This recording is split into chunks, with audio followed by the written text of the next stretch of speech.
We'll start the program now. I request the dignitaries to come on the stage, please. Our special guest, Dr. Sudha Seshayyan ma'am, Shri Tirumurti sir, our President, Dr. R.K. Raghavan, Secretary ma'am, Dr. Sita Sundaram,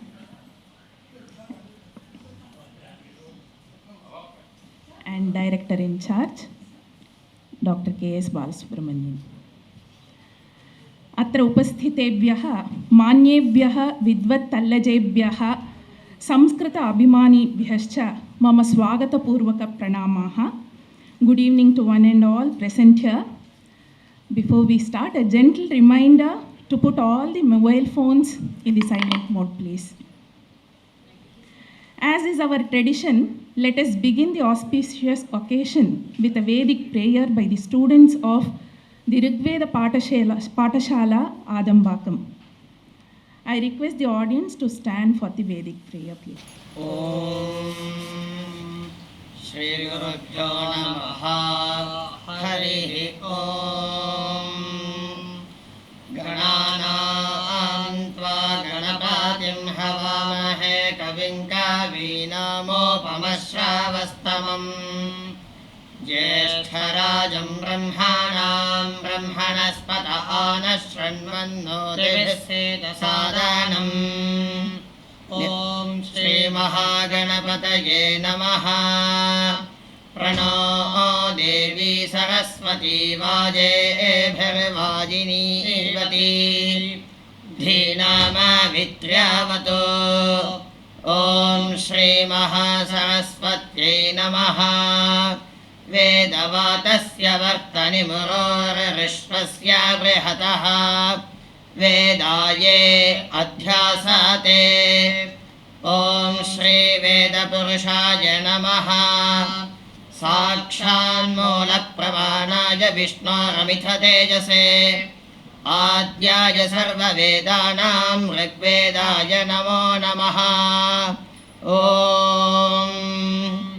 संसमिद्यो वसे वृषन्नग्ने विश्वान्यर्या इळस्पदे समिध्यसे सनो वसोऽन्याभर सङ्गच्छध्वं संवादध्वं संवो मनांसि जानताम् देवा भागं यथा पूर्वे संजानाना उपासते समानो मन्त्रः समीतिः समानी समानं मनः सह चित्तमेषाम् समानं मन्त्रमभिमन्त्रयेव समानेन वो हविषा जुहोमि समानी व आकोतिः समाना हृदयानि वः समानमस्तु वो मनो यथा वस्सु सहासति.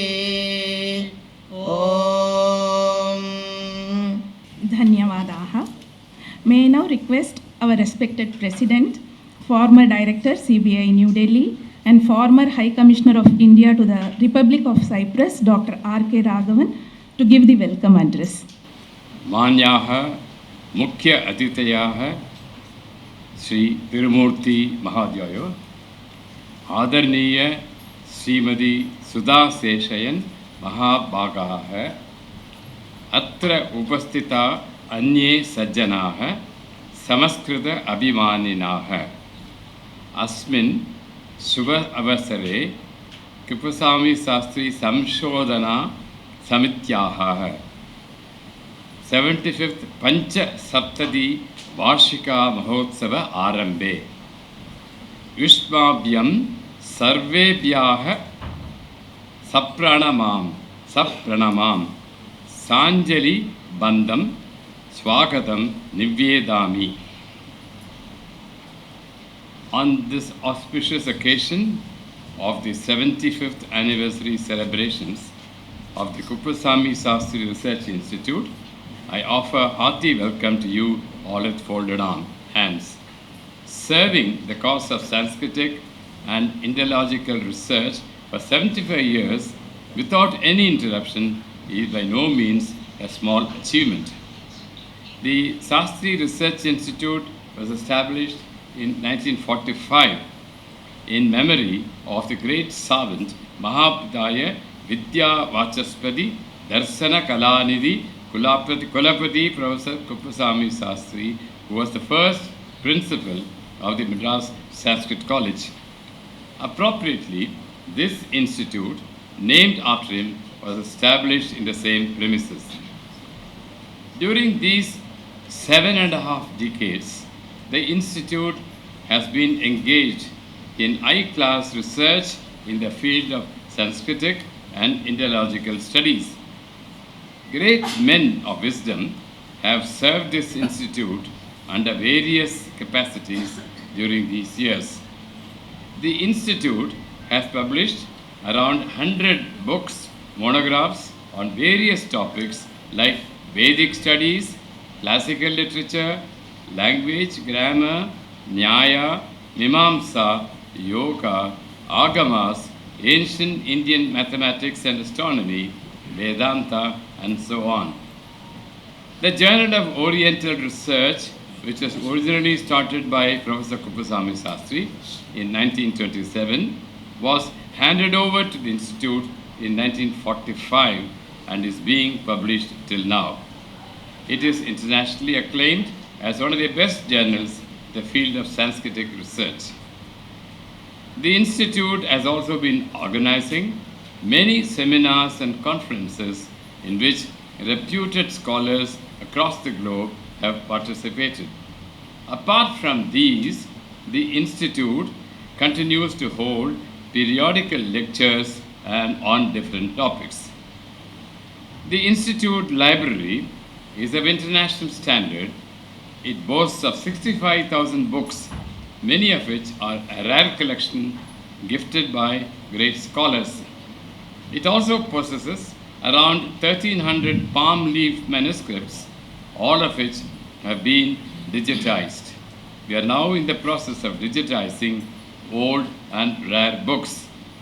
Our institute has been a home to many traditional and modern scholars from all parts of India, apart from being the preferred center of learning, to hundreds of scholars from Europe, USA, Canada, Australia, and other countries in the Asian continent who come here for their graduate, postgraduate, doctoral, and postdoctoral studies projects.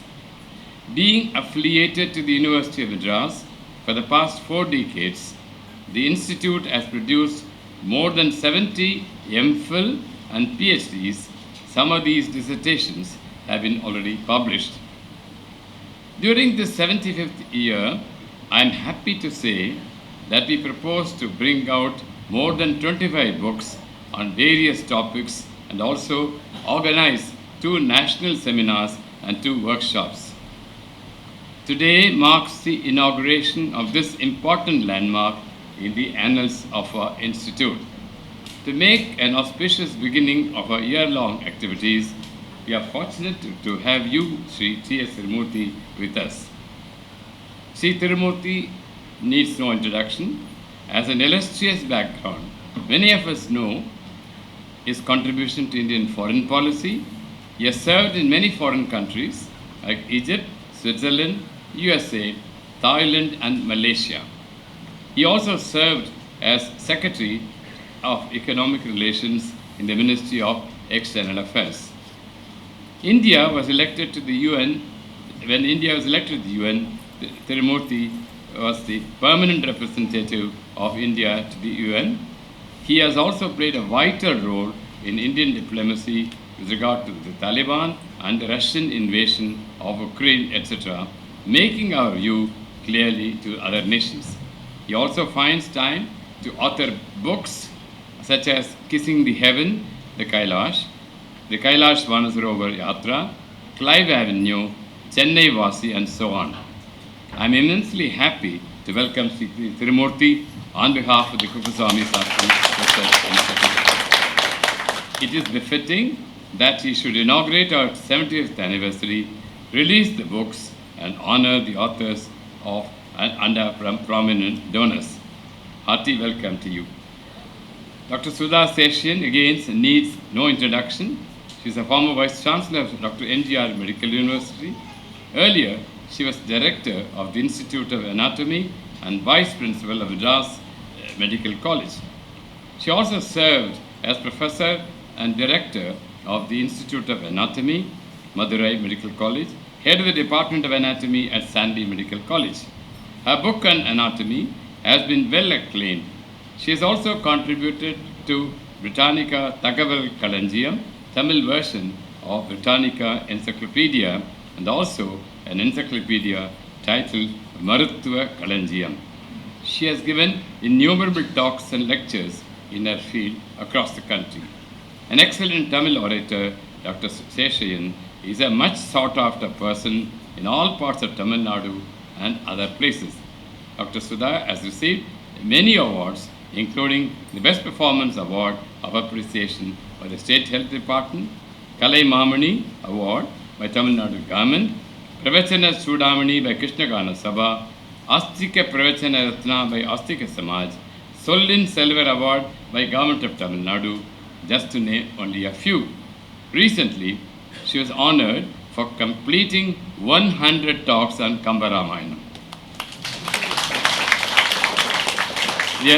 We are extremely privileged to have you amidst us today, Madam, and we look forward to your words of encouragement. On behalf of the Institute, I welcome you wholeheartedly. I also welcome the dignitaries assembled here. I welcome with gratitude the philanthropists who have been supporting our various activities, without which we could not have continued our service to the literary activities of the Institute. My humble request to all of you assembled here and to all others who may not be here to please support our noble activities. This would enable us to showcase the glory of our great nation. The Kuppuswamy Sastry Research Institute deserves the support of all of you. Thank you. Thank you very much, sir. I now request our President, Dr. Raghavan, to present memento to our Honorable Chief Guest, former Ambassador, Permanent Representative of India to UN, Sri T.S. Tirumurti.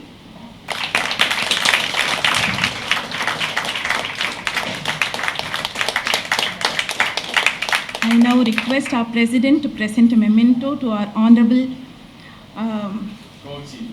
Co-Chief Guest, Special Guest, Dr. Sudha Seshayyan, ma'am, who will be delivering the special lecture today.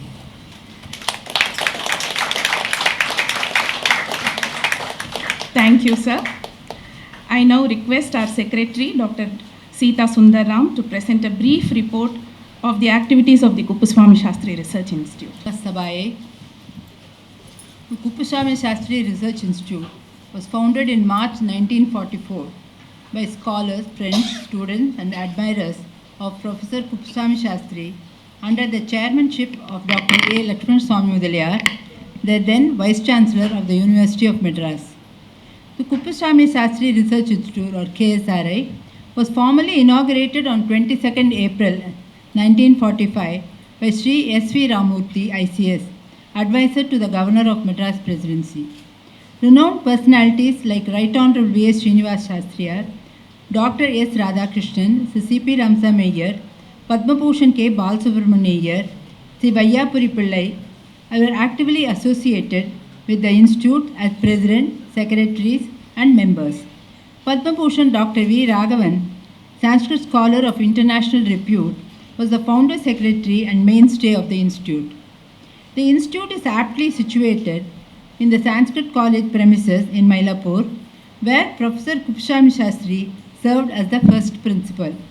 This has been blessed by visits of great science, statesmen and scholars like Kanchi Paramacharya, the pontiffs of the Kanchi Mat, Madhva Mat, Vaishnava Mat, Sri Swami Dayananda Swamiji, Mahatma Gandhi, Rabindranath Tagore and many other eminent personalities. The governing body of the Institute takes care of the administrative decisions of the Institute. The members of the governing body are elected by the life members of the Institute once in 3 years in the general body meeting. Dr. R.K. Raghavan, Director, Central Bureau of Investigation, New Delhi, and former High Commissioner of India to the Republic of Cyprus, is the president of the institute.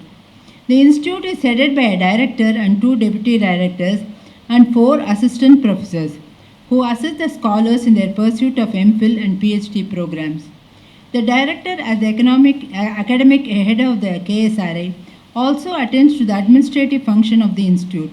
The institute also has a research committee and an editorial committee.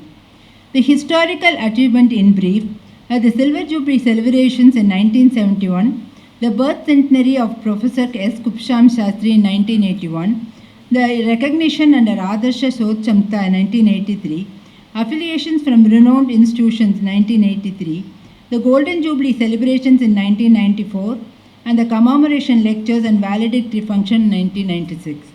The Diamond Jubilee celebration was done in 2004. The Bhimaratha Mahotsava, our 70th anniversary, in 2015-16. The institute celebrated its 70th anniversary in a grand manner. The celebrations were inaugurated by Honorable Sri E.S.L. Narasimhan, Governor of Andhra Pradesh and Telangana.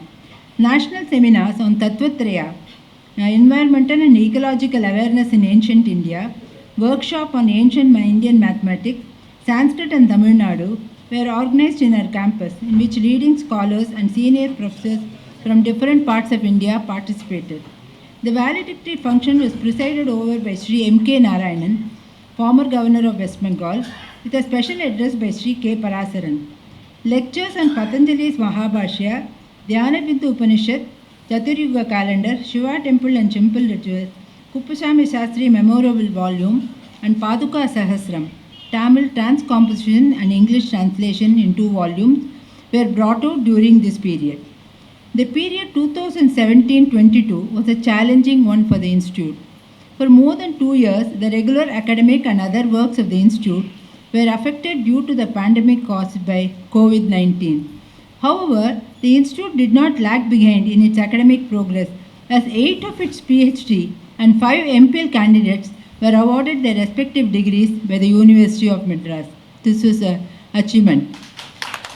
Guided by Dr. V. Raghavan ever since its inception, and later under the supervision of Dr. S.S. Janaki, KSRI had brought out several important works on diverse fields of Oriental studies like literature, astrology, medicine, religion, and Shastras. This tradition has been continued with more vigor under Dr. V. Kameshwari, with the result that the KSRI has become a brand name for high-class research in Sanskrit and Indological studies. Our academic staff and research scholars have participated in many national and international seminars and conferences in India and abroad. Many books on different aspects of Sanskrit and Indology were also brought out. So far, more than 70 scholars have obtained their MPhil and PhD degrees from the University of Madras. The KSRI has a well-furnished in-house library containing a rich collection of around 65,000 books in various languages under different topics of specialization. Of these, 13,000 books are considered to be so old and rare. Precious, rare personal collections of great savants such as Professor Kuppuswamy Shastri and others are being preserved in the library. Extensive research materials including special encyclopedias, descriptive catalogues of manuscripts in various libraries all over the world, and general reference materials are also available. Under the photo lamination system, so far 4,000 old and rare books were restored to their original shape. KSRI also maintains about 1,300 rare and ancient palm leaf manuscripts written in different languages. These manuscripts contain material related to Vedas, epics, Shrauta, Dharma Sutra, philosophy, lecture, etc. The library also holds copies of the manuscripts and music presented by Dr. Robert E. Brown, San Diego State University, USA. Manuscript collection is being systematically preserved by adopting periodical manual cleaning and kept separately in an air-conditioned stack room. Initiated by Professor S. Kuppuswamy Shastri in 1927, the Journal of Oriental Research is a reputed internationally acclaimed academic journal covering various aspects involved in Sanskrit and Indological studies. The publication of this journal was entrusted to the Institute from 1944. So far, 92 volumes of the journal have been published. The journal, admittedly reputed for original research and scientific investigation, carries general, critical, and research articles on diverse Indological subjects. Some rare texts critically edited appear serially as supplementary to the original volumes and later get published as independent books. Books and monographs are being published periodically as an endeavor to promote Sanskrit and Indological studies. They cover a wide range of subjects, including Vedic studies, yoga, literature, and so on. Around 100 books and monographs, including critical editions of hitherto unpublished manuscripts on different aspects of Sanskrit and Indology, have been published so far. Publications of the Institute have received wide acclaim and appreciation from scholars all over the world. Some of them are Tolkappiyam with Roman transliteration and English translation, Arthashastra of Kautilya, Lectures on Patanjali's Mahabhashya, 14 volumes, by P.S. Subramanya Shastri, and Critical Study on Bija Pallava, a text on algebra. During 1967, a seminar on Arthashastra was arranged. Dr. Friedrich Wilhelm, University of Munich, participated as a foreign delegate. Subsequently, 16 seminars, conferences, and workshops were arranged by KSRI, which were attended by various dignitaries. The seminars conducted during the birth centenary celebrations of Professor Kuppuswamy Shastri handled diverse subjects such as art, archaeology, Ayurveda, literature, and so on. Academic staff and research scholars of the KSRI have been participating in many national and international seminars and conferences in India and abroad. The Institute has also been holding periodic lectures under different endowments. To encourage the school students to study and recite various stotras, the Institute has been holding inter-school recitation competitions in Bhagavad Gita, other literature, and also Antakshari Sloka recitation, in which hundreds of students participate. The projects which are on hand include Vichara Sagaram with English translation, Encyclopedia of Numerals, Encyclopedia on Yoga, critical edition of manuscripts on yoga, historical kavya, and so on. The Institute has created various chairs and specific endowments by donors. 5 senior scholars and professors have been appointed to carry out projects on Vedic and Vedantic studies, literature, ancient Indian geography, and religious endowments. The KSRI is a multifaceted organization involved in promotion of Sanskrit and Indological studies. This institution is run mainly through donations provided by the philanthropists, scholars, and lovers of Sanskrit and culture in and around India and also abroad. The KSRI currently relies mainly on private donations and seeks urgent help to continue its glorious research tradition. With the support of philanthropists, the KSRI wants to create a reliable source of funding in the form of a corpus fund that will allow the KSRI to preserve the wealth of knowledge for many generations to come. To invest its infrastructure, offer competitive remuneration to its research and support staff, and provide scholarship to encourage research and learning. In addition, KSRI welcomes endowments and sponsorship to support specific research projects, and KSRI will duly acknowledge the sponsors.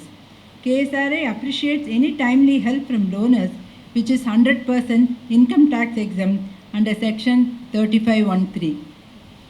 75th year anniversary celebrations. This institute is celebrating its 75th anniversary in a befitting way. 30 books and monographs will be brought out during the year, of which 14 will be released today, apart from holding 2 national seminars and 2 workshops. Today we have assembled here for the inaugural function of the 75th anniversary celebrations. We have 2 eminent persons, Sir T.S. Tirumurti and Dr. Sudha Seshayyan, gracing the occasion. Before closing, I would like to place on record that the governing body of the Institute remembers with gratitude all donors, past presidents, secretaries, members of governing bodies, printers, government and research bodies, members of the V. Krishnaswamy Education Trust, who have all been our supporting pillars all through these 75 years. Thank you. Thank you, ma'am, for giving the landmark contributions of the activities of KSRI in the past 75 years. I now request our special guest, Pravachana Ratna, Dr. Sudha Seshayyan, to give her special address and bless us. Shri Gurubhyo Namaha. Namasadase. This evening, I fully realize to the depths of each and every cell of my body as to what stage fear is.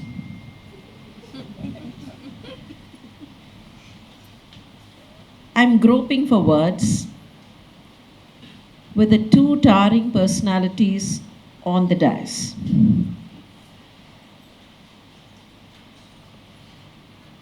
At the outset, my very sincere wishes to all those who are responsible for the wonderful functioning of the Kuppusamy Sastry Research Institute in the last 78 years.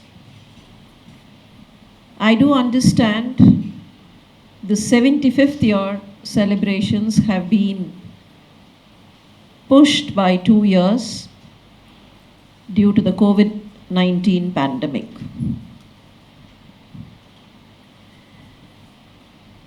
Friends, generally, Indological research, Indic research, research in Sanskrit, research in any language of India,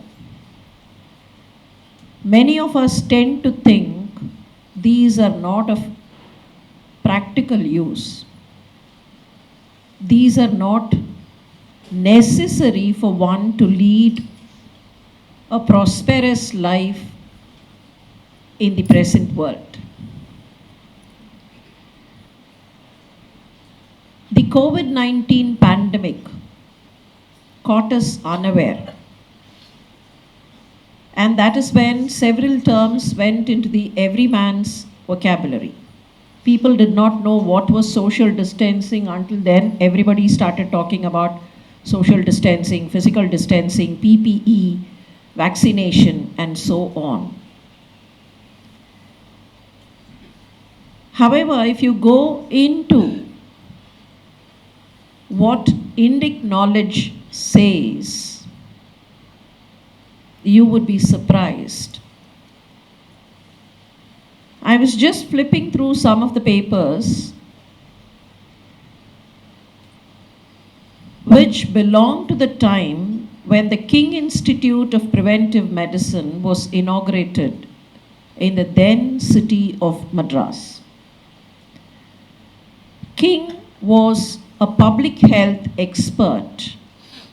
He was one of those Britishers, the British medical men who had been posted to Madras, and he did a lot of work in the public health aspect of the then Madras presidency and initiated the process of an institute of public health. On the inauguration of this King Institute, the then governor of the Madras presidency, Lord Ampthill, gave the inaugural address.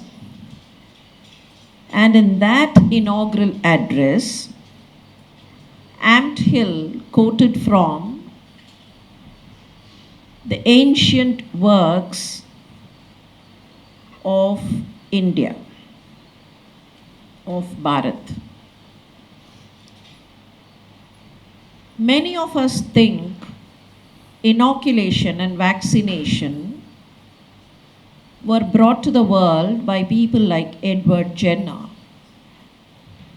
If you ask any of our intelligent students today, they would narrate paragraphs and paragraphs of Jenner doing the inoculation the first time, cowpox, this, that, and all that. But then I would read what Ampthill quoted that day. Quote, permit me to read it, quote, Denu stanya masurika,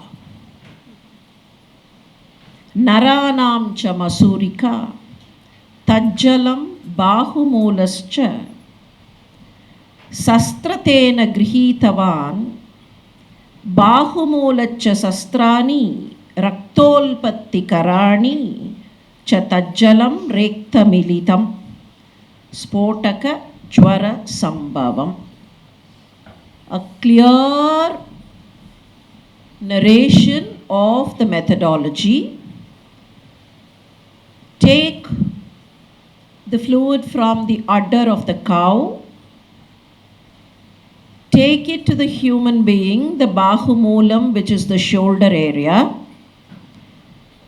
and holding it, penetrate and see to that that fluid gets into the shoulder zone. Bahumolascha sastrani raktolpatti karani. When you do it, there should be blood drops coming out, and after that there would be fever in the individual, but then sometime later the individual will get immunity. Centuries before Edward Jenner thought of cowpox and inoculation techniques. Centuries before. This is where I personally feel a lot of research is required in the Indic knowledge. It is not sufficient that we talk about Aryabhatta, Bhaskara, just enumerate the names. But then there is so much available. In one of the texts related to the science of healing, there is a kind of a particular metal that has been talked of. Now this is with reference to the kings going to the battlefield. There's a lot of exchange of all those astra-sastras, and it so happens that some pieces of the weaponry would get embedded in the body. How do you take them out? You would have to pull out that piece. Fine, if you can hold the piece, if it's large enough or long enough, you can pull it out. But then if it's a small, tiny piece which gets embedded in the flesh, it's not that easy to pick it out. And then they talk about manufacturing what is called the Badira Loha. You know, a kind of a metal which is manufactured. And the description goes as follows: take lime fruit, a particular variety of oleander. I'm just giving you the translation because if we go into those details, then we would only be corroding into time. The Virinchi Palam, the Bilvam, the Kandankatri, and then of course the jackfruit, Karpuram, camphor, and a few other ingredients. Mix all these ingredients in a particular type of a vessel and heat it to a particular temperature. You get a black stuff which is very viscous in nature, and this black viscous, whatever you call it, the compound is called the Badira Loha, and if this Badira Loha is kept for some time, it solidifies and then will be able to pull out all those small pieces which have got embedded in the muscles and the tissues.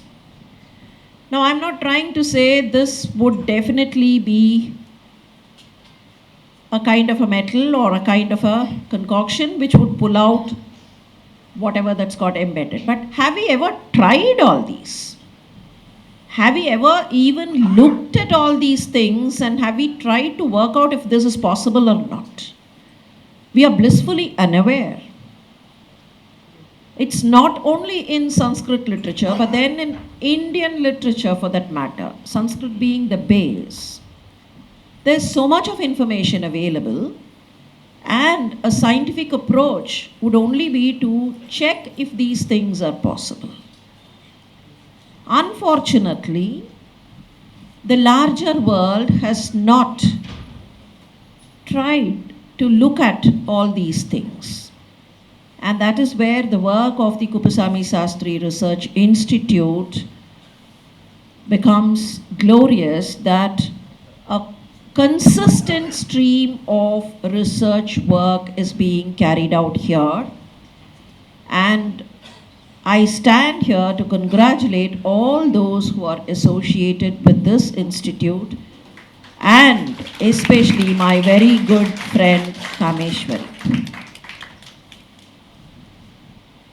Sometimes, especially being in the southern part of the country, many of us tend to think Sanskrit is something like, okay, it came from somewhere, came from here and all that.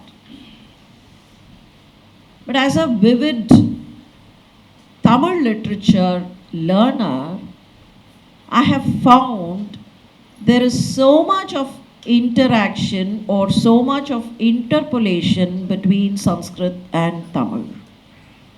It is just impossible to separate the two of them. It is just impossible. It is like two sisters.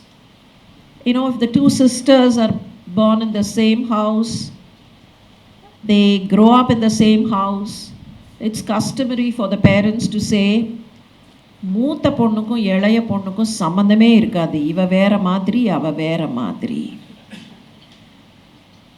But then both of them would get married, go away, and then after about 10-15 years, it would happen that one occasion, one vacation, both of them would have come back, and then would be the comment, அக்கா தங்க ரெண்டு பேரும் ஒரே மாதிரி தான் நினைக்கிறாங்க. When things are kept close by, you only notice the differences. When things are a little away, you tend to notice the similarities. These are two sisters. And I find Tamil literature has so many words which have just been taken from Sanskritam. Somebody was telling about Tolkapiyam, ma'am. You were talking about Tolkapiyam. In fact, Tolkapiyam very clearly says, you take any word from anywhere, but just have one dictum. You try and make it a little, I don't know what to say. If you say, try to make it a little like English, you call it anglicized. But what do we say, sir? Tamil-sized, something like that. Tamil madri irkanum. And please tell me, Sanskrit word use பண்ணாத தமிழ் புலவர்கள், பழங்கால புலவர்கள் யாராவது ஒருத்தரை நம்மால அடையாளம் கண்டுபிடிக்க முடியுமா? I'm throwing an open challenge. ஒரே ஒருத்தர் முழுசாக தமிழில் மட்டும்தான் எழுதியிருக்கார் அப்படின்னு ஒரு 4 லைன் எழுதினதெல்லாம் வச்சு சொல்ல வேண்டாம், கொஞ்சம் ஸ்லைட்லி ஒரு கணிசமான அளவுக்கு இருக்கிற ஒரு work.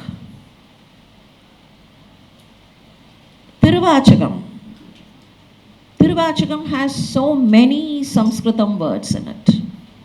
Of course, adapted to the style and pronunciation of the Tamil language.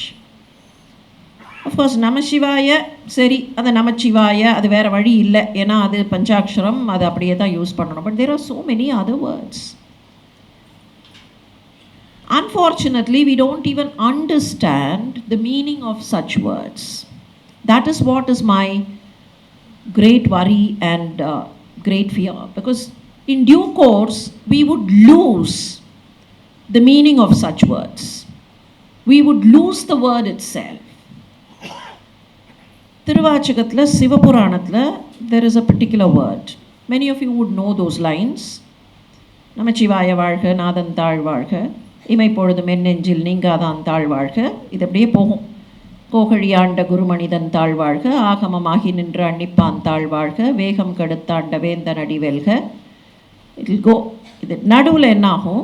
ஈசன் அடி போற்றி, எந்த அடி போற்றி, தேசன் அடி போற்றி, சிவன் சேவடி போற்றி. If you go to any of the bookshops and pick up a copy of Shivapuranam, I'm sure at least 50% of those copies which are available, published by different publishers, இந்த தேசன் என்ன ஆயிருக்கும்னா பாவமாக நேசன் ஆயிருக்கும், நேயம் ஆயிருக்கும், ஏதோ மாறி போயிருக்கும். Because people ten to think இது ஏதோ பிரிண்ட் எரர், டைப்போ, இது தப்பாக போட்டுட்டாங்க, தேசம்னு ஒரு வார்த்தை வந்திருக்க முடியாது.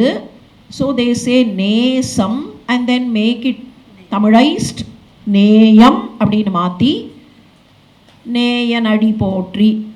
அன்ஃபார்ச்சுனேட்லி அடுத்த வரியை பார்த்தாலே this kind of a change is wrong அப்படின்னு தெரியும். ஈசன் அடி போற்றி, எந்தை அடி போற்றி, தேசன் அடி போற்றி, சிவன் சேவடி போற்றி, நேயத்தே நின்ற நிமலன் அடி போற்றி. இங்கே நேயம்னு யூஸ் பண்ண ஒரு புலவர் முன்னால வரியில் இன்னொரு நேயம் யூஸ் பண்ணியிருக்க மாட்டார். This is grammar. ரெண்டு நேயம் அடுத்த வரியில் வந்திருக்காது. அப்போ என்ன? இதுக்கு சிமிலராக there is something in Thiruppavai. Similar word. கீசு கீசென்ற ஆனை சாத்தன் கலந்து பேசின பேச்சரவம் கேட்டிலையோ பேய் பண்ணே, கேசவனை பாடவும் கேட்டே கிடத்தியோ தேசமுடையாய் திரவேலோர் எம்பாவாய். தேசமுடையாய். Some years ago, when the British people were here, someone had attempted a translation of the Tirupavai. By and large, a good translation. But அவர் என்ன பண்ணிட்டார் பாவம், இந்த நேட்டிவிட்டி தெரியாததுனால இந்த தேசமுடையாய்க்கு ஓ மிஸ்ட்ரஸ் ஆஃப் த கண்ட்ரி அப்படின்னு எழுதிட்டார். தேசமுடையாய் became தேசமுடையாய். தேஷ் இல்லை, அது தேஷ் becoming தேஷ், தேசம் இல்லை. இட் இஸ் தேஜஸ் becoming தேசம். ஈசன் அடி போற்றி, எந்தை அடி போற்றி, சிவன் சேவடி போற்றி எல்லாம் வரும்போது தேசன் அடி போற்றி, த ஒன் ஹூஸ் எஃபல்ஜன்ட், அதுதான் அங்கே அர்த்தம். தேசமுடையாய் திரவேலோர் அப்படின்னா ஒளிபடைத்த பெண்ணே வந்து கதவை தர. The reason I'm trying to tell this is that we have so much to look into, we have so much to think about, we have so much to research upon. நிறைய இருக்கு. Our Indic system has so much. The word nimisham, there is an old treatise which talks about the solar rays reaching the earth. You know, we all know with our current astronomical information that it takes about 8 minutes for the solar light to reach us, and we talk in terms of light years along. This is also kind of spoken in the ancient Sanskrit literature. But we make a wrong calculation and then pass a very hasty judgment that our forefathers were not very clear. They just spoke something, Panam Panchangam. There is a word called nimisham. Now, what is this nimisham? I wouldn't want any of Kameshwari and her team to define nimisham here. The rest of the lot, to many of us, nimisham is what? A minute, right? 10 நிமிஷம் பேச சொன்னால் இந்த அம்மா என்னத்துக்கு 11வது நிமிஷம் பேசுகிறாங்க, kind of நிமிஷம், minute. For want of better terminology, probably we equated minute and nimisham. Nimisham is the time taken for the eyelid to go down, that is all. The upper eyelid, the only eyelid that would move of the two eyelids, the upper eyelid goes down, the time taken for it to go down, avladhan, the wink of the eyelid, avladhan nimisham. Nimesha unmesha, there are many stories there, like, you know, Nimi Chakravarti is supposed to be sitting on the eyelid, and then that is why that movement is called, he is kind of, coordinating the movement, and that's why it's named after him, Nimisham and all that. Unfortunately, in the Nimisham, wink of the eyelid, anga kuduthirukra information, so many Nimishams. We'll calculate Nimisham as 60 seconds and multiplication pota, tapadapa varum answer.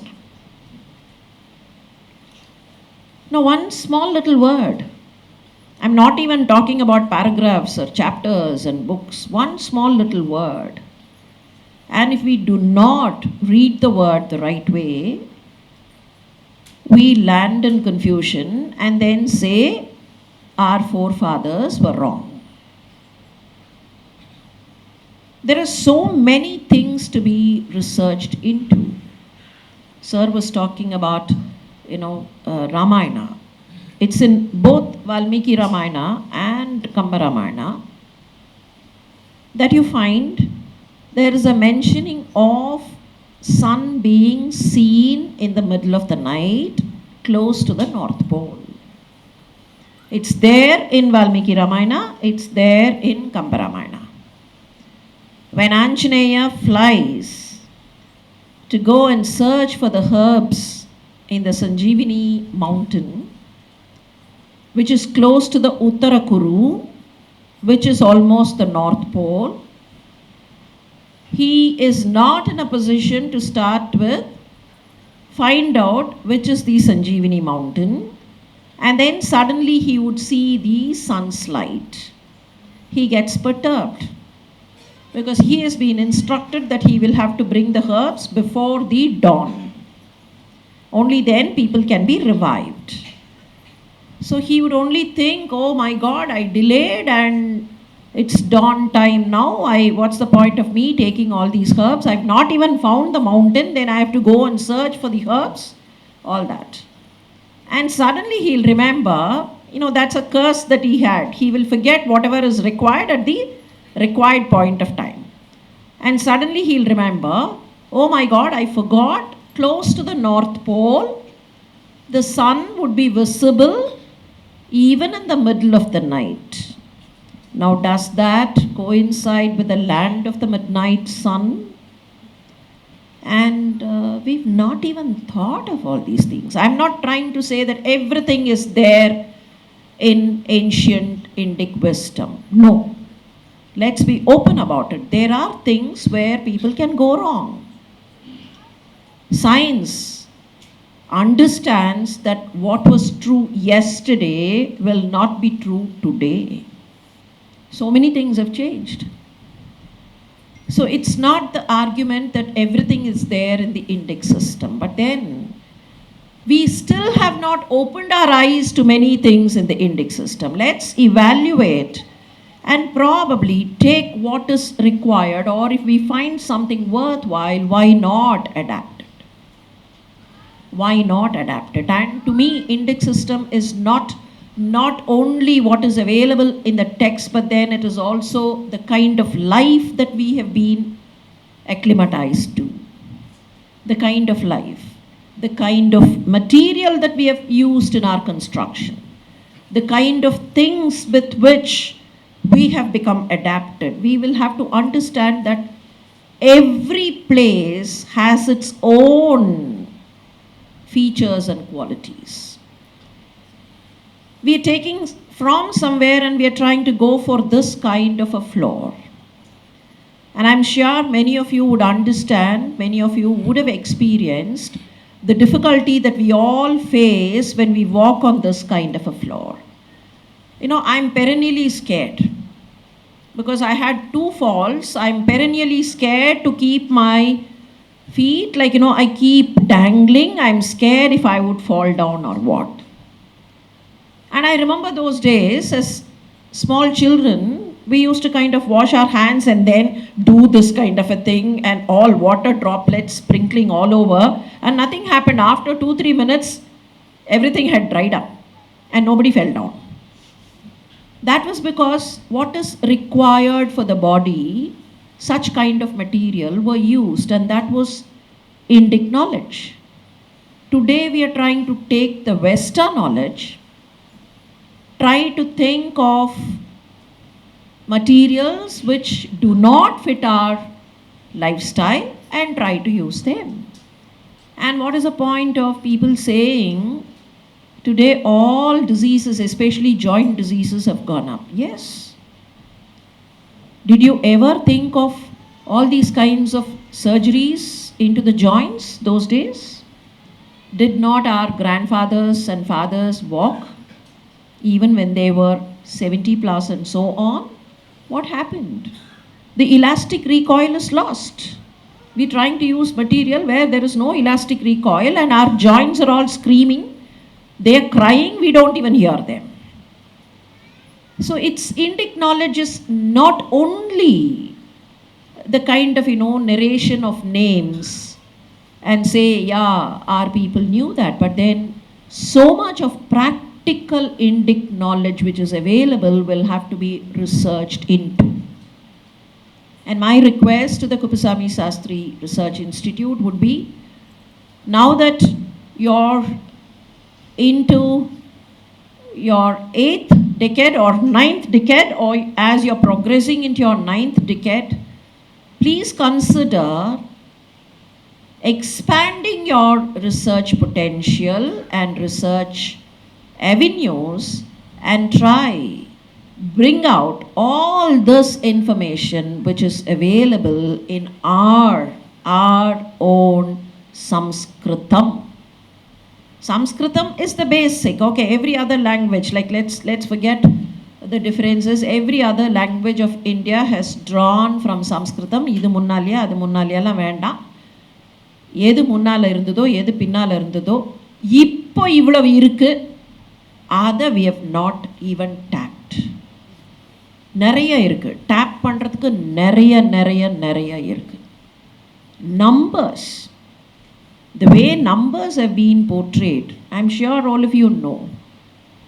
The way numbers, எனக்கெல்லாம் இப்போ கூட 1 crore அப்படின்னு எழுத சொன்னீங்கன்னா கொஞ்சம் நேரம் தடுமாறி 00 எழுதி இந்த பக்கத்துலேருந்து கவுண்ட் பண்ணி கோமா போட்டுட்டே வந்து அப்புறம்தான் அப்போ கூட 2 தடவை பார்த்து இது 1 crore தானா, இந்த 1 million சொன்னால் அவ்வளோதான்.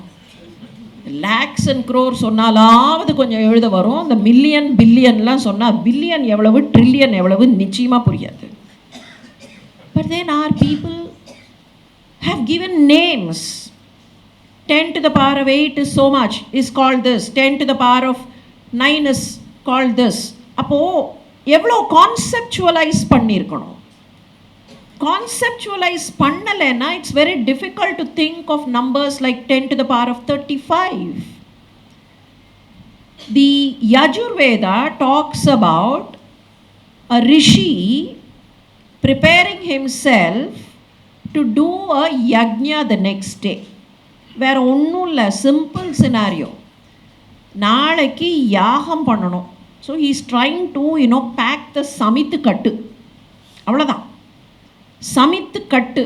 So he is trying to pack in tens, in hundreds, டென்ஸாக எடுத்து ஒரு பஞ்சு ஒரு 100 ஆகிடுறது. அப்புறம் அந்த ஹண்ட்ரட்ஸ்லேருந்து ஸோ ஹீ கீப்ஸ் நரேட்டிங் இந்த நம்பர்ஸ் எல்லாம். He goes to the level of 10 to the power of 35. 10 to the power of 34 is called Buri and 10 to the power of 35 is called Mahaburi.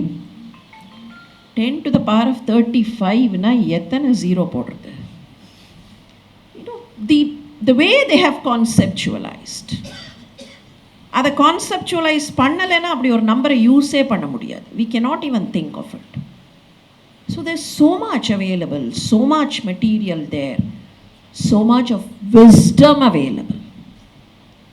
It is for us to bring out, not necessarily bring out, it is for us to at least touch, some facets of that wisdom and try to become in the போய் தங்கத்தை தொட்டால் நம்மளும் கொஞ்சம் அப்படி மினுமினுப்போமா அப்படிங்கிற மாதிரி அதை போய் கொஞ்சம் தொட்டோன்னா probably we also will try to become a little golden.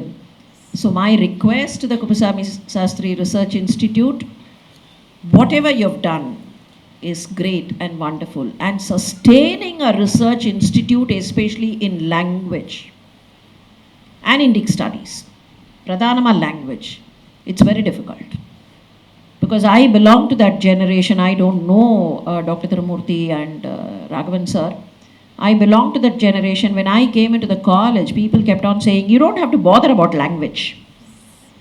You know, especially STEM education, science education, you don't have to bother about language. Points mattu எழுதினா போதும். Points mattu எழுது. Don't worry about the language. I've always wondered, what do I write? Do I say the nerve is running from above downwards நீ எழுதுறதா? இல்லை nerve பேரை மட்டும் எழுதினா அது இங்கே நீங்கள் போகிறதுன்னு தெரியுமா, இங்கே நீங்கள் போகிறதுன்னு தெரியுமா, என்ன தெரியும்? பேர் மட்டும் எழுது, பாயிண்ட்ஸ் மட்டும் எழுது. லாங்குவேஜ் இல்லைன்னா அந்த பாயிண்ட்ஸ் மட்டும் எப்படி வரும்? பீப்புள் அசெம்பிள்டு அப்படின்னு சொல்ல போகிறீங்களா, பீப்புள் வெண்ட் அவேன்னு சொல்ல போகிறீங்களா? லாங்குவேஜ் விட்ருங்க, பீப்புள்னு மட்டும் எழுதி நிறுத்தினா என்ன புரியும்? பீப்புள் அசெம்பிள்டு இந்த ஹால்னு புரியுமா, ஆர் பீப்புள் வெண்ட் அவே அப்படின்னு புரியுமா? It can mean the opposite thing. Unfortunately, we were all given to understand you don't have to worry about the language. Leave it, leave it, leave it. It is necessary that we do a rethinking, revisit this area. Language is required. And as an anatomist, I have found, because of the similarities between Sanskritam and the Greek and Latin family of languages, I have found lot many words which were difficult for others to understand were all easy for me to understand because of the Indic base. அவங்களுக்கு அது புரியாது. Medical காலேஜில் நுழைஞ்ச உடனே போய் பார்த்தாக்க ஒன்றும் creek and லாட்டினில் என்னென்னமோ இருக்கும். அந்த என்னென்னமோ புரியாது, ரொம்ப நாள் ஆகும். தப்பு தப்பாக சொல்லி அது ப்ரொனன்சியேஷனும் வராது, ஸ்பெல்லிங்கும் வராது. அப்போ பழைய சிஸ்டத்தில் ஏஇ எல்லாம் சேர்த்தெல்லாம் எழுதணும். All that happen. But this Indic knowledge gave me that base. So my request once again to the Kuppusamy Sastry Research Institute is kindly look into all these matters and probably, I mean, I'm not here to advise you, but then I'm only kind of making a request that what I've personally experienced, I feel we need to expand our research avenues and try and bring out all that is available. I'm not saying that you're not doing it, but then try and expand further. I wish the Kuppusamy Sastry Research Institute more and more growth, and I'm very happy to be part of this inaugural session where Dr. Tirumurti would soon be inaugurating the 75th year celebration. Thank you very much. Nandri. For the inspiring speech. You have given the importance of Indic research, especially research in both Sanskrit and regional languages, and new topics for research for us, especially vaccination and inoculation. We'll surely take these ideas and work on them. Thank you very much. May I now request our chief guest, respected Shri T.S. Tirumurti, to release all the 14 publications marking the 75th year inauguration. Our chief guest to hand over the first copy of the books to Pravachana Chudamani, Dr. Sudha Seshayyan.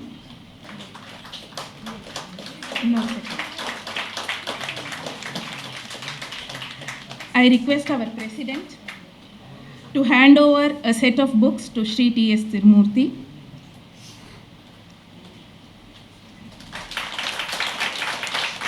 Shateshu jayate shuraha, sahasreshu cha panditaha. There is one in 100 will be a valorous person, and among thousands there is only one pandita.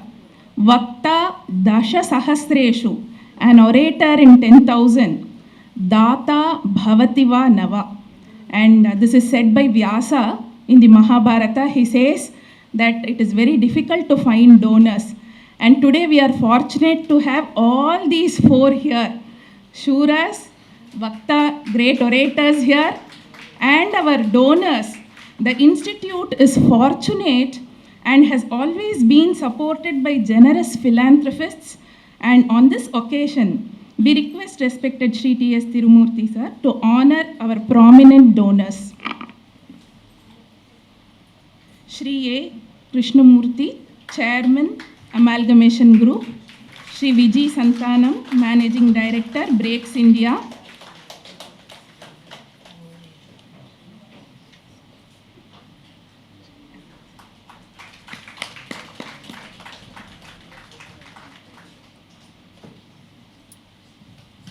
Shri T.T. Srinivasa Raghavan of Sundaram Finance. On his behalf, Shri Ganeshan will receive the souvenir. Sundaram Finance, they have also been supporters. Sundaram Home Finance, Shri Ramdas Kamath, prominent chartered accountant, Bangalore. 5 of our publications are released today in his sponsorship. Thank you very much, sir.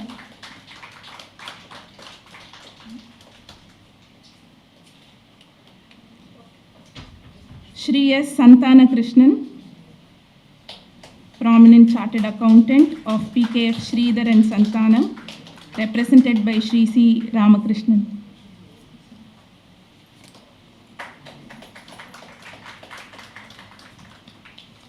Rani Group of Companies, Tata Coffee, thank you, sir. And Tata Consumers Limited. Okay, sir. Thank you. Shri P.R. Kannan,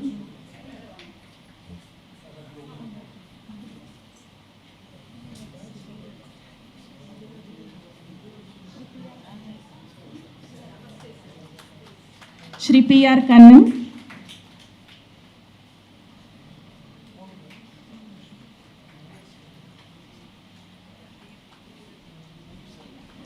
on this occasion, we would also like to honor our other prominent supporter, Shri V. Shrikant, Secretary of the Madras Sanskrit College, for all his support.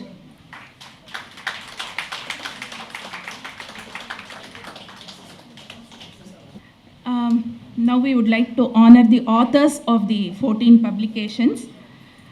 First, I would like to call upon Dr. S. Gopalan, author of Ancient Indian Surgical Instruments, Dr. K. Vidyuta, co-author, along with Dr. K.S. Balasubramanian and Dr. T.V. Vasudeva.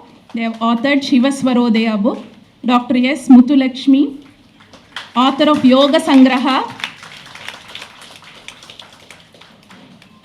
Dr. V. Preeti,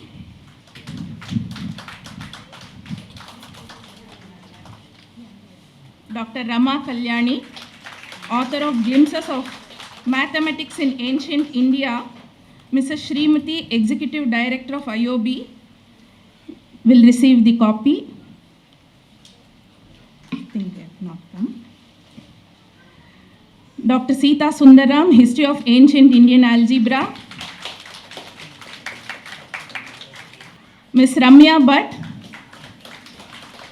along with Dr. R. Parthsarthi, has authored Vadavagni, Submarine Fire, Geographical Perspective. Professor R. Parthsarthi, Evolution of Earth in the Puranas. His brother Sri R. Dwarkanathan will receive the copy. Dr. S. Anuradha, author of Traditional Hindu Festivals.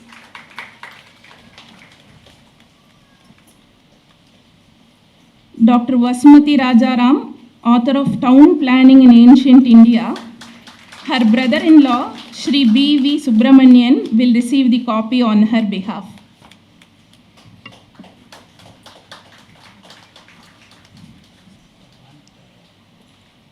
Dr. V. Premalata, author of Primer of Ancient Indian Botany.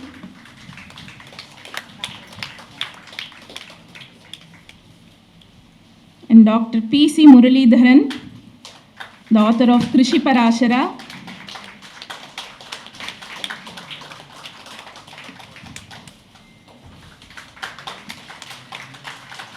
Thank you very much, sir.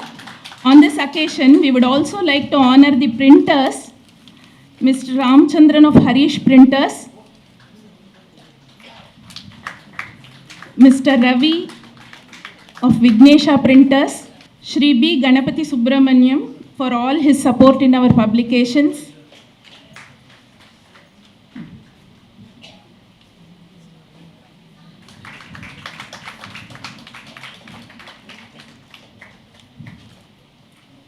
Thank you very much, sir. Now I request our chief guest, respected Shri T.S. Tirumurti, to give us the inaugural address. President Dr. R.K. Raghavan, a person whom all of us in the civil service have always looked up to, and I'm no exception. Dr. Sita Sundaram, Secretary, Dr. Sudha Seshayyan, Dr. K.S. Balasubramaniam, Dr. V. Kameshwari, distinguished authors, scholars, and donors, ladies and gentlemen. It's indeed a great honor to be present here today on the occasion of the 75th anniversary celebrations of the Kupswami Shastri Research Institute.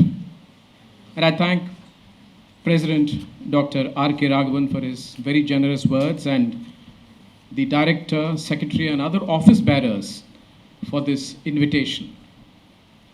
I'm equally delighted to release a range of scholarly works and meet the distinguished authors, scholars, and donors. Let me start on a personal note. It was the Kupswami Shastri Research Institute which published the book titled Tattvarusandhanam of my aunt, Professor R. Shankari, in 2008. She was a Sanskrit professor. She had almost completed her doctoral thesis when she tragically passed away. Her son, Sri K. Ramamurti, took it upon himself to convert her dreams and years of research into a book. And it was KSRI which came forward to publish it. This gesture of KSRI has meant a lot to my family. And this year, coincidentally, is also her birth centenary year.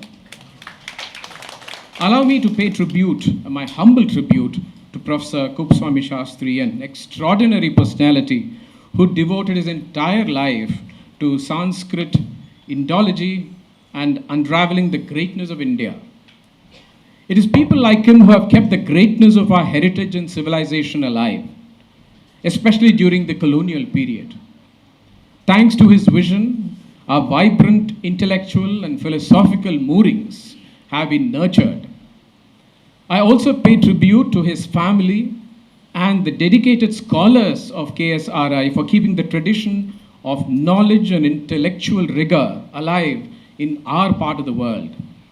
The Journal of Oriental Research, started by Professor Kupswami Shastri in 1927, and the various books which has been published attests to this fact. Friends, when I was visiting a colleague of mine as a young diplomat, I noticed that in his house, a map of India, first published in 1867. It was published by Alvin J. Johnson and Son, New York, in the Johnson's New Illustrated Family Atlas of the World. The title of the map was Hindustan and Farther India. The map doesn't say East Asia or Southeast Asia or the Indo-Pacific as we are familiar today. All this geographical space was just Farther India. This Hindustan and Farther India map covers a very wide arc which stretches from the current boundaries of India, Bangladesh, Pakistan, Nepal, Bhutan, to Myanmar, Thailand, Cambodia, Laos, Singapore, Malaysia, to Vietnam. Incidentally, the atlas in which the map was published was awarded the first prize at the Universal Exposition in Paris in 1867 and in 1878. Now, to an erudite audience like yours, I don't have to say that our influence actually stretched even farther into Indonesia and further into Tibet, into Central Asia and beyond. But why I mention this is to give you an idea of how much mind space India occupied even 150 years ago. And this is an American map. This farther India didn't come from conquest or by force or by subjugation or even by just trade and commerce. It had come by India capturing the imagination of the peoples of the world. It had come from the permeation of Indian thought, practices, and ideas. It had come from an acknowledgement from these peoples of India's civilizational contribution to them over centuries. While we talk about the clash of civilizations in the West, and we are witnessing it even now, here is an example of the harmony of civilizations in the East. And at its center was the Indian civilization. Interestingly, this map actually follows the contours of the mandala of Jambudvipa, where India or Bharatvarsha and the Indian Ocean surrounding it are seen as an interconnected geopolitical, geoeconomic, and geocultural space. And it is up to us to reclaim this space in all its dimensions. However, colonialism stripped India of its riches and even worse, diminished our ability to think outside a Eurocentric world and to appreciate our own contribution to the world of thought and ideas. We have now tried to rediscover our mojo. The concepts and doctrines in our ancient texts have contributed much, both subconsciously and consciously, to how we think and act even today, including in the realm of foreign policy. Since I have been a diplomat and a practitioner of foreign relations, I would like to focus on this aspect a little bit. We have had a plethora of extraordinary texts over centuries, like the Arthashastra, the Nitisara, the Agni Purana, the Sukra Niti, in even our own Tirumurti, which are dwelt on various aspects of statecraft and foreign policy. It is not a coincidence that the diplomatic enclave in New Delhi has been named Chanakyapuri, an acknowledgement of the contribution of Chanakya to Indian statecraft and diplomacy. And over the last century or so, our scholars and practitioners have been able to cull out the wisdom from our texts. Our leaders have sought to apply them to real-life situations, including famously the use of ahimsa and satyagraha by Mahatma Gandhi during our independence movement. Let us also not forget for a moment the contribution of Buddhist thought and philosophy to our collective thinking, including the diplomatic outreach of Emperor Ashoka, or the knowledge outreach of the Nalanda University, or the symbolic outreach of the Buddhist Panchashil inscribed in the India-China Agreement of 1954. But at a more fundamental level, what we need to ask ourselves is whether we are indeed incorporating our ancient wisdom into our contemporary policies, whether we understand their meaning in the contemporary context, and whether we need to modify or change such ancient doctrines to better address contemporary issues. For example, India adopted Satyameva Jayate, truth alone triumphs, as its national motto on January 26, 1950. This wisdom has come to us from the Mundaka Upanishad. It is inscribed at the base of our national emblem. However, the question is, are we a more truthful nation now than what we were in 1947? Of course, my question is only rhetorical. I don't expect you to answer it. However, at a more practical level, I have another example.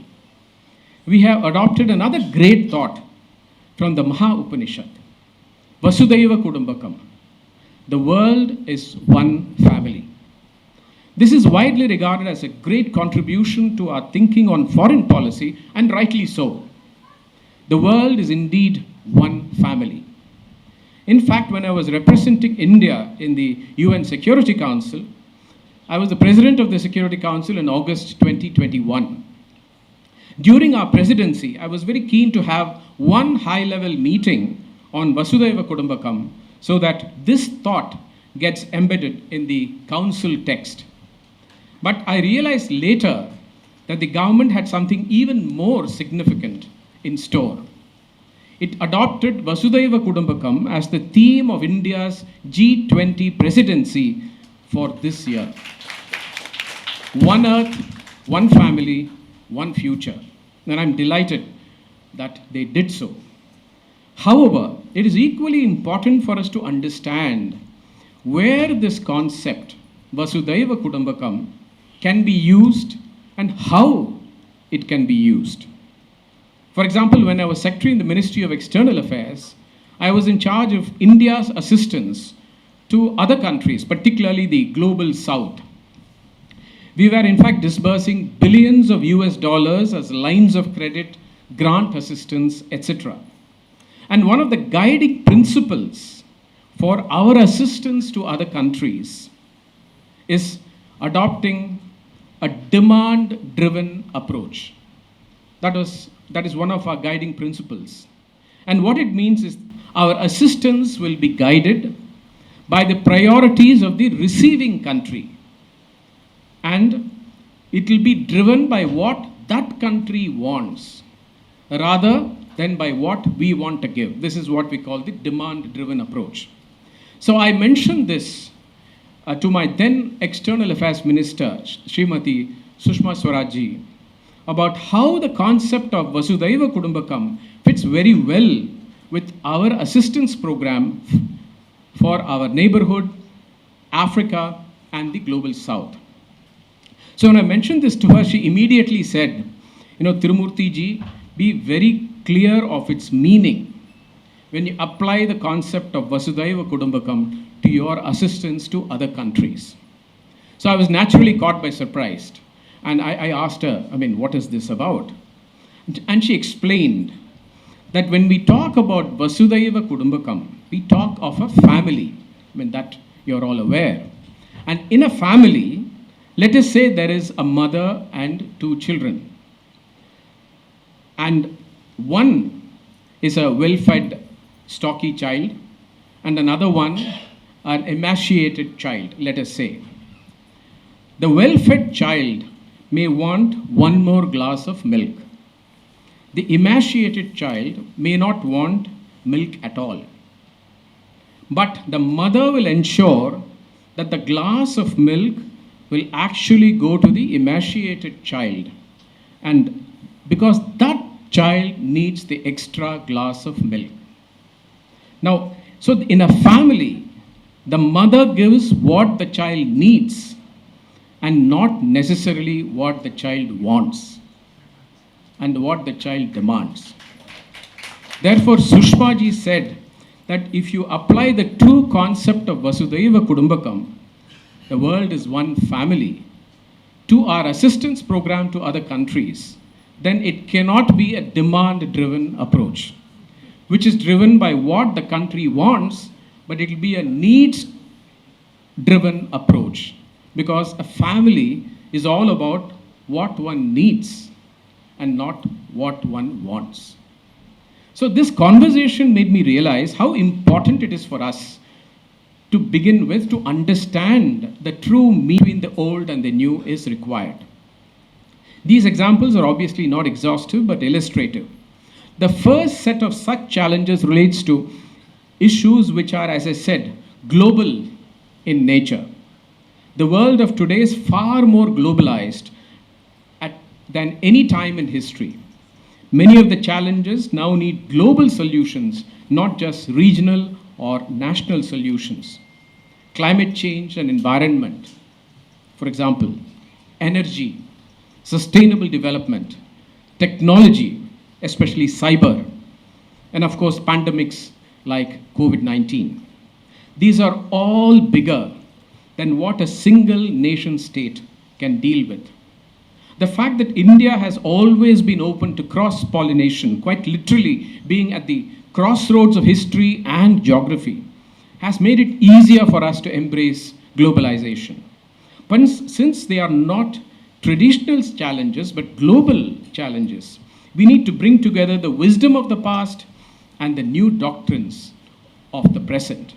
For example, the way Indian wisdom has always treated environment, climate change, and ecosystems as an integrated whole has ensured its sustainability and is a pointer for the future, even as we use modern technology to harness the sun for renewable energy and established the International Solar Alliance. For all this to happen, collaboration for the common good should be the norm, and conflicts an aberration. Instead, it is just the opposite right now. The second set of challenges arise from the politicization of religion at the UN and at the international level. One dimension is the contemporary forms of religiophobia against non-Abrahamic religions.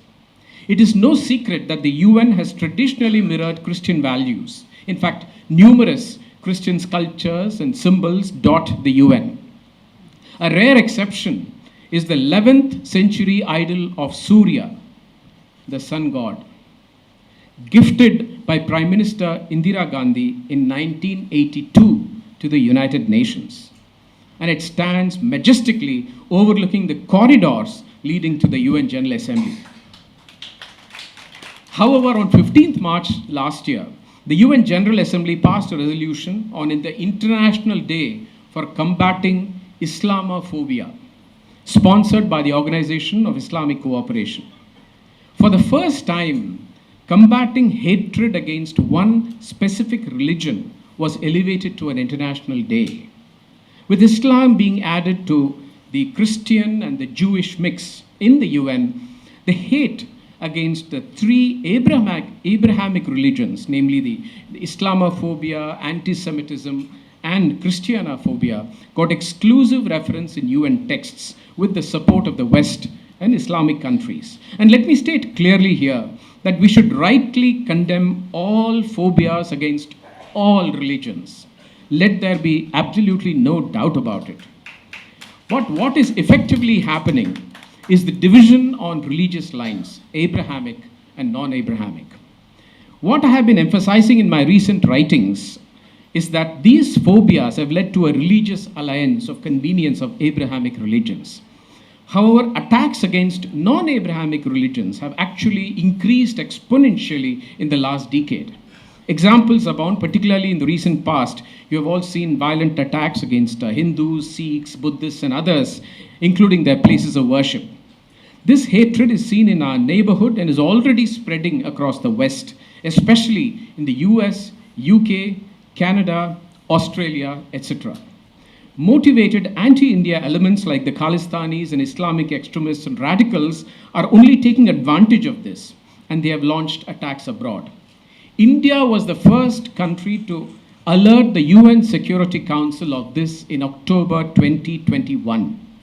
And Prime Minister himself took up this matter with his Australian counterpart, including this morning.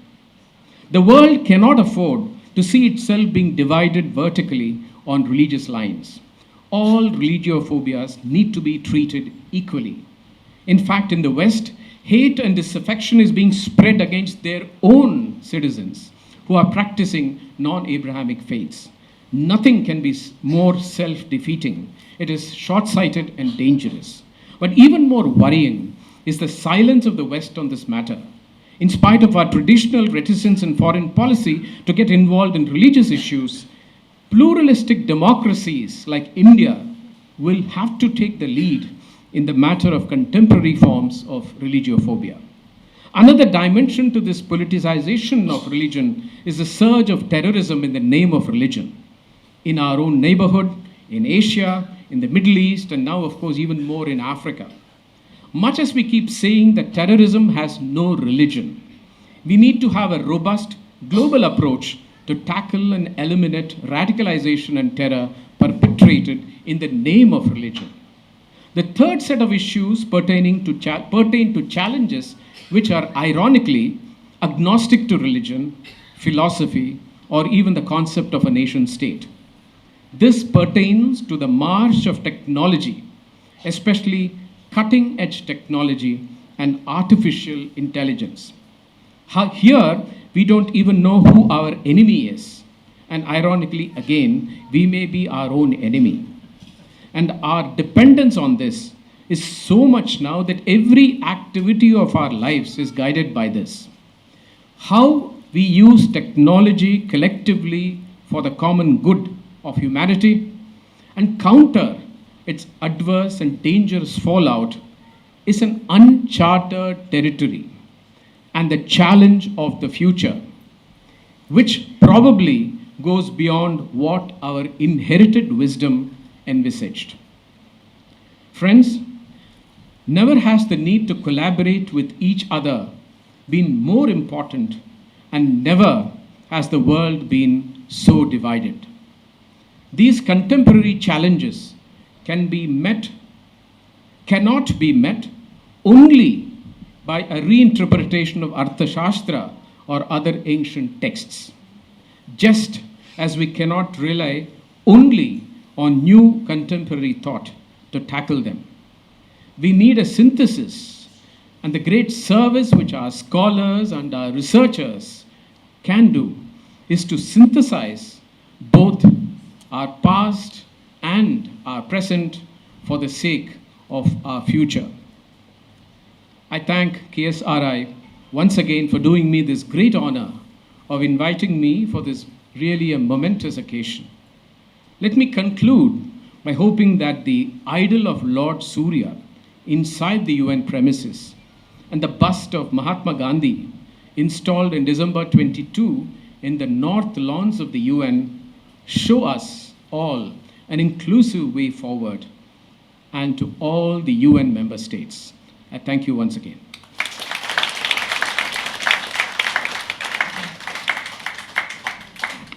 Thank you very much, sir, for your inspiring speech. With your rich experience as an ambassador, you have given us how to look into the concepts of Vasudhaiva Kutumbakam, and also you have guided us for further research in synthesizing the past and present knowledge. We will surely take it up, sir. Thank you very much.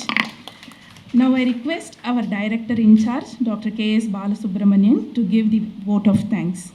Namaste to all of you. Just before I start the customary vote of thanks, I would like to invite one important person here who has been leading us for the past 3.5 decades.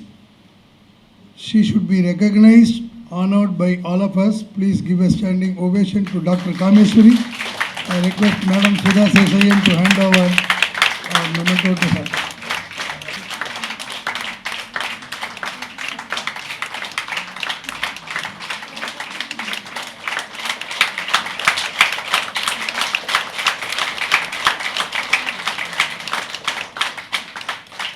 Thank you. Respected Sri Tirumurti sir, respected Dr. Sudha Seshayyan, Dr. R.K. Raghavanji, Dr. Sita Sundaram, and all others who have assembled here. I deem it a great privilege to offer word of thanks on behalf of the Kuppuswamy Shastri Research Institute. Our foremost gratitude is offered to the great visionary Sri V. Krishnaswamy Iyer, who identified the genius in Sri Kuppuswamy Shastri and made him the first principal of the Madras Sanskrit College. This paved way for all the subsequent developments of the college and later the institute named after the great scholar Mahamahopadhyaya Kuppuswamy Shastri. We are thankful to the successive generations of Sri V. Krishnaswamy Iyer for nurturing these institutions all these years. Today, we have had the inaugural session of our 75th anniversary in a grand manner. We are extremely thankful to respected Sri T.S. Tirumurti, who was very cordial to us, and also he readily agreed to inaugurate the 75th anniversary of our institute. Our thanks are due to Dr. Sudha Seshayyan, Madam, who amidst her tight schedule agreed to come to our function, which reflects her love for Sanskrit and our culture. We could not have thrived all these years without the support of the philanthropists and sponsors of our publications, endowments, scholarships to our research scholars, preservation of our library books and palm leaf manuscripts. Our sincere thanks to all of them, and we pray thus this continues in future also. All the scholars who have contributed their time and energy deserve our appreciation and thanks. The members of Sri V. Krishnaswamy Iyer Sanskrit Education Trust, whose generosity is immeasurable for our existence in this campus, deserve our heartfelt gratitude. Our special thanks are to Sri V. Srikant, Secretary of the Trust, and also Sri N. Gopal Swami, the President, for helping us in many ways. We are also thankful to them for making available this auditorium for today's function. Sri Ravi and Sri Ramchandran have been our trusted printers for many years and have always delivered our publications in time. Our thanks are due to them. Our governing body members have always stood by us in all our activities. We are extremely thankful to each one of them. We are thankful to the press and the media for covering our function. To every one of you who have assembled here, we are beholden and we seek the support of everyone.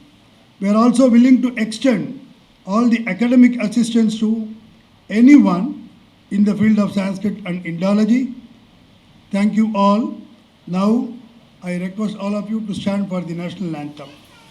Jana Gana Mana अधिनायक जय हे भारत भाग्य विधाता पंजाब सिंध गुजरात मराठा द्राविड उत्कल गंगा विंध्य हिमाचल यमुना गंगा उच्चल जलधि तरंगा तव शुभ नामे जागे तव शुभ आशीष मागे गाहे तव जय गाथा जनगण मंगलदायक जय हे